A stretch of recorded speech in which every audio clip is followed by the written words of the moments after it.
नमस्कार, मी पंजाब डक। आज आहे 30 मे 2025। संपूर्ण महाराष्ट्रातल्या शेतकऱ्याला अंदाज देणार आहे। राज्यातल्या सर्व शेतकऱ्याला एक आनंदाची बातमी, इतका पाऊस पडला। मग आता उघडणार कधी?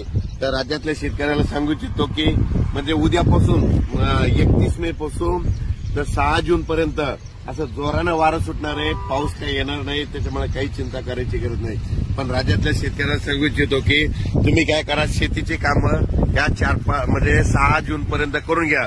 कारण की राज्यामध्ये 7, 8, 9, 10 जून 4 दिवस परत पाऊस येणार आहे, म्हणून हे लक्षात घ्यायचं। आणि ते 7, 8, 9, 10चा पाऊस भाग बदलत पडणार आहे, म्हणून हे अंदाज लक्षात घ्यायचा। पण राज्यात मात्र 6 जून पर्यंत हवामान कोरडं राहणार आहे, पाऊस काही येणार नाही, त्याच्यामुळे काही चिंता करायची गरज नाही।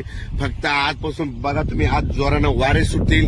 वारे सुटल्याच्या नंतर काय होईल, उद्यापासून चांगलं कडक सूर्यदर्शन होणार आहे, म्हणून हा अंदाज लक्षात येतात। पण राज्यात काय झालं, इतका पाऊस पडला, आणखीन जवळपास 8, 10 दिवस वापसा होत नाही। पण माझी विनंती, ज्यांचं रान जसं तयार होईल तसं तुम्ही तयार करा, कारण की राज्यामध्ये 7, 8, 9, 10 जूनला परत थोडा पाऊस येणार आहे, म्हणून हा अंदाज लक्षात घ्यायचा।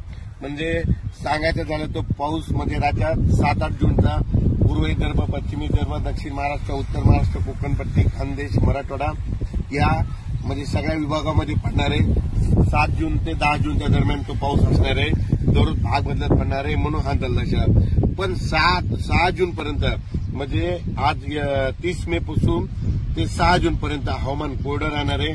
खूप काही मोठा पाऊस येणार नाही, त्याच्यामुळे काही चिंता करायची गरज नाही। अचानक वातावरणात लगेच एक निश्चित दिला जाईल। धन्यवाद।